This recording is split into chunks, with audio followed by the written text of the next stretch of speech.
আমরা কবরের আযাব থেকে আল্লাহর কাছে ফানা চাইনি না চাই না? আমার নবীজি একটা দোয়া শিক্ষা দিছেন, ওটা পড়বা মাগরিবর পরে 3 বার, ফজরের পরে 3 বার। আল্লাহুম্মা ইন্নী আউযু বিকা মিনাল কুফরি ওয়াল ফাকরি ওয়া আযাবিল কবরি লা ইলাহা ইল্লা আনতা। আমার সাথে পড়ুকা, আল্লাহুম্মা ইন্নী আউযু বিকা মিনাল কুফরি ওয়াল ফাকরি ওয়া আযাবিল কবরি লা ইলাহা ইল্লা আনতা। 3 বার পড়ুন যেন আল্লাহ তৌফিক দিতে। আল্লাহুম্মা ইন্নী আউযু বিকা মিনাল কুফরি ওয়াল ফাকরি ওয়া আযাবিল কবরি লা ইলাহা ইল্লা আনতা। কবরের আযাব সত্য। আমার নবীজি, এটা আবু দাউদ শরীফের হাদিস, আমার নবীজি একবার 2 কবরের খান্দাবাইদি যে হাঁটি হাঁটি যাইরা হঠাৎ করে নবীজি থামি গেলা কবরের পাশে গিয়া ফরমাইলা, এই 2 কবর আযাব চলে। ওয়ামা ইউআযযামানি আন কাবিরিন, তবে বড় এমন কোনো বিষয় আসিল না, যদি একটু গুরুত্ব দিতা তাহলে তারা এর থেকে বিরত থাকতে পারতা। এই 2 কবর আযাব চলের নবীজি ফরমাইন, এক ব্যক্তির কবর আযাব চলে লিয়ান্নাহু ইয়ামশি বিন নামিমা, এই ব্যক্তি সুগলকুরি করতা। কিতা করতা? সুগলকুরি করলে কবর আযাব হইব, নামাজ না পড়লে কবর আযাব হইব, জাকাত না দিলে কবর আযাব হইব, মিথ্যা সাক্ষী দিলে, মিথ্যা কথা কইলে কবর আযাব হইব। নাউযুবিল্লাহ হোক। প্রস্রাব থাকি যদি পাকসাব না হইন কবর আযাব হইব। যখন কইলা যে এই ব্যক্তি মানুষ চুগলকুরি করতে, অর্থাৎ মানুষের বদনাম গাইয়া গাইয়া বেড়াইতা, একজনের কথা আরেকজনের গেছি না ফুসাই দিতা, আছে না নিলে মুসলমান হতাম না ফুসাই দিন, একজনের কাছে সাপ্লাই দেয়, এই কারণে তার কবর আযাব চলে। নবীজি ফরমাইন, লা ইয়াদখুলুল জান্নাতা নাম্মামুন, চুগলকুর জান্নাতও যাইত না। আমরা এই দোষটা আমরার মাঝে আসেনি না নাই? প্রায় মানুষের মাঝে এই দোষ আছে, আসেনি না? আছে। চুগলকুর জান্নাতও যাইত না, এই কারণে তার কবর আযাব চলে। দ্বিতীয় যে ব্যক্তি, লিয়ান্নাহু লা ইস্তাতিরু আন বাউলিহি, এই প্রস্রাব থেকে পর্দা করত না, প্রস্রাব থেকে পর্দা করত না। প্রস্রাব করলে সামনে পর্দা থাকতো না, পানি খরচ করলে সামনে পর্দা থাকতো না, এই কারণে তার কবর আযাব চলে। নাউযুবিল্লাহ হোক। আমরা মুসলমানের মাঝে এই দোষগুলো আসেনি না নাই? একটু জোরে কইলে কুসইমা আসেনি না নাই?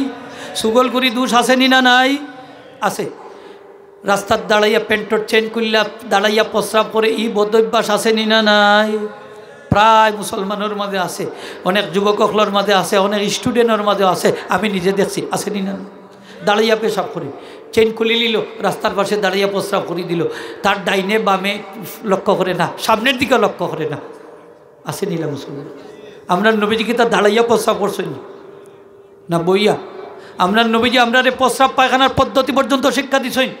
নবীজি ফরমাইছেন, আনা মিসলুল ওয়ালিদি ওয়া আল্লিমুকুম দীনাকুম, আমি তোমাদের নিকট তোমাদের পিতার মতো, আমি তোমরা দিন শিক্ষা দেই। সুবহানাল্লাহ। এমনকি নবীজি আমরা প্রস্রাব পায়খানার পদ্ধতিটা পর্যন্ত শিক্ষা দিছেন। নবীজি দাঁড়াইয়া প্রস্রাব করছেন কোন সময়? জীবনে একবার, তাও একটা আবর্জনা ফেলার স্থানে গেছে, যে এইখানে বইয়া প্রস্রাব করার মতো ব্যবস্থা আসিল না, মানে প্রস্রাবর যে সিটাভিটা ইয়া ফুটি ময়লা ইয়া কাপড় ইয়া পড়ার সম্ভাবনা, অথবা নবীজির খমর তখন ব্যথা আসিল, বিভিন্ন জবাব দিছেন, অথবা নবীজি বয়ানে জাওয়াজ হিসাবে এই কাজটা করছেন, যে কেউ মুশকিলও পড়িয়া, মুসিবতও পড়িয়া, অত অসুবিধা পড়িয়া দাঁড়াইয়া প্রস্রাব করতে পারবা, কিন্তু অসুবিধা ছাড়া উম্মতে দাঁড়াইয়া প্রস্রাব করতে পারত না। ঠিক না নি? হোক বইয়া পড়তা। অনেক মুসলমান বা ইলা আছে না নি, রাস্তাঘাটে দাঁড়াইয়া প্রস্রাব করে মাত্রই বা আসে নিলে আছে, এলে হায়া সরম থাকলে এই কাজ করতে পারেনি, মুখা করতে পারেনি, পারে না। আমি এক জায়গায় যাইলাম গাছও, তো 100 বেগে আমার গাড়ি চলে, তো একজনকে জিকাইলাম, ভাই আমরা অমুক বাজার যাইতাম, ওদিকে দেখি ওটা এবার চেইন খুলছে, মানে খাম করতো, প্রস্রাব করতো, তার লোকে তার এক বাচ্চা একটা বাক্কা বড়ো আর দিয়ে খালি ফিরার, এগুই দিকে চাইতো না, এ খাম করতো চাইতো না, কোনো মধ্যে একটু বেখা হইয়া কই ওদিকে দাও, ওদিকে। আমি বলে, বাবা তুইও বিপদে পড়ছো, আমরা পড়ছি বিপদে। আচ্ছা হোক, এই বাচ্চাটা বড় হইলে তার বাপর অনুসরণ করতো না?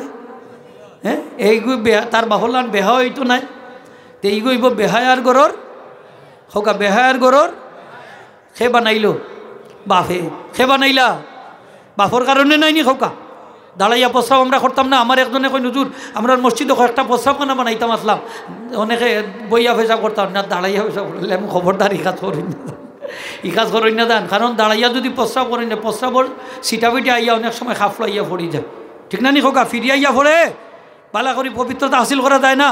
এই যে কাপড় যদি প্রস্রাবর সিটাবুটে আইয়া পড়ে, তাহলে এর লাগিয়ে কবর আযাব হইব। আমার নবীজি ফরমাইন যে ইস্তানজিহু আনিল বাউলে ফাইন্না আম্মাত আযাবাল কবরে মিনহু, তোমরা প্রস্রাব থেকে বাচ্চা থাকো, কারণ অধিকাংশ কবরের আযাব হইব প্রস্রাবের কারণে। হযরতে সাদ ইবনে আবি ওয়াক্কাস রাদিয়াল্লাহু তাআলা আনহু জান্নাতি সাহাবী, এই সাদ রাদিয়াল্লাহু তাআলা আনহু জানাজাত ৭০,০০০ ফেরেশতা অংশগ্রহণ করছে। ৭০,০০০ ফেরেশতা অংশগ্রহণ করছেন। তার ইন্তেকালে আল্লাহর আরশ পর্যন্ত থরথরাইয়া কাঁপছে, অথচ তান কবরও কিছু সময়ের লাগি কবর আযাব হইছে। নাউযুবিল্লাহি মিন যালিক। নবীজি ফরমাইছেন ইস্তানজিহু আনিল বাউলে ফাইন্না আম্মাত আযাবাল কবরে মিনহু, তোমরা প্রস্রাব থেকে বাচ্চা থাকো, কারণ অধিকাংশ কবরের আযাব হইব প্রস্রাবের কারণে। সুতরাং বিনীত অনুরোধ করলাম আমার যুবক ভাইদের প্রতি, আপনারা দয়া করি এই বিধর্মী অকলর কালচার অনুসরণ করিয়া আপনারা আল্লাহর বস্তে দাঁড়াইয়া প্রস্রাব করেন না। দাও ঠিক কিনা না? আমরা ধর্ম পবিত্রতার ধর্ম, আমরা নমাজ পড়া লাগবো, কাপড় পরিষ্কার থাকা লাগবো, নি না লাগতো না? নমাজ পড়তে জাগা ভাগ জামা ভাগ শরীর ভাগ লাগে নি না লাগে না? একটু দূরে কই তৈবা লাগে নি না লাগে না? লাগে। এখন আপনার কাপড় যদি প্রস্রাব লাগি যায় তাহলে আপনি কিলা খান তো খোকা নমাজ পড়বা কিলা, ঠিক না নি খোকা? মুশকিলও পড়ে যাবা না নি? মুশকিলও পড়ে যাবা। আসলে যে তার দাঁড়াইয়া প্রস্রাব করে আমি দেখছি তার নমাজও পড়ে না, নাকি তা মাত্তা নাই, নমাজও পড়ে না। নমাজ পড়লে দাঁড়াইয়া প্রস্রাব করবো কিলা? প্রস্রাব করতে পারে না। এটা জটিল রোগের সৃষ্টি হইব। ডাক্তারের মাথাইয়া দেখুন যান যে দাঁড়াইয়া প্রস্রাবের মধ্যে কী কী ক্ষতি আছে, অনেক ক্ষতি। তোর মধ্যে একটা হইল ক্যান্সার রোগের সম্ভাবনা আছে। হোকা নাউযুবিল্লাহ। আমরা মুসলমান হলে দাঁড়াইয়া প্রস্রাব করতাম পারি না। হায়ার নামও ইমান নাইনি, আল হায়াউ শুবাতুম মিনাল ইমান। যার হায়া নাই তার মাত্তা নাইনি, যার হায়া নাই তার কি নাই? ইমান নাই। ইমান নাই ভাই হল। আপনার বাচ্চাইদের দেখছেন না নিয়নে প্যান্ট ফিন্দে, এমন প্যান্ট বইয়া পেশাব করতে পারে না। জিকাইলাম দাঁড়াইয়া কেন বা হয়তো বইতাম পারি না, তো আজাবো হামাইবার দরকারটা কি? এখন দেখি নমাজও গেছে, তার রাস্তা খমর উদলি গেছে, নমাজ পড়ে আর কেউ বেখাতে লইয়া কুত্তাল্লা খান শেখাইয়া জিকাইলাম ইটা করে এখানে। আরে গো হুজুর প্যান্ট ফিনছে খুব টাইট, এর লাগি বইতেও পারে না। ঠিক বইতে পারত না করি তুই কিতার লাগে এটা ভিতরে হামাইবার দরকার কিতা? তোমার বাপর যদি পয়সা না থাকে আমার কাছ থেকে নেওয়া তো এটা একটু লুজ করিয়া ডিলা ডালা করি বানাল যায়, যায়নি না যায় না ওকা। বিধর্মী একলর কালচার অনুসরণ আমরা মুসলমান। হাজিরিন একরাম, কবর আযাব হইব। তখন নবীজি কি করলেন? একটা খেজুরের ডাল বাংলা বাইঙ্গা 2 টুকরা করিয়া 2টা কবরের মাঝে গাড়িয়া দিলেই। আমার নবীজি ফরমাইন আমি আশা করি এই 2টা ডাল যত সময় পর্যন্ত তাজা থাকবো তত সময় পর্যন্ত, তেমন শুকনা না হওয়া পর্যন্ত আল্লাহ তার কবরের আযাব রে হালকা করে দিবে।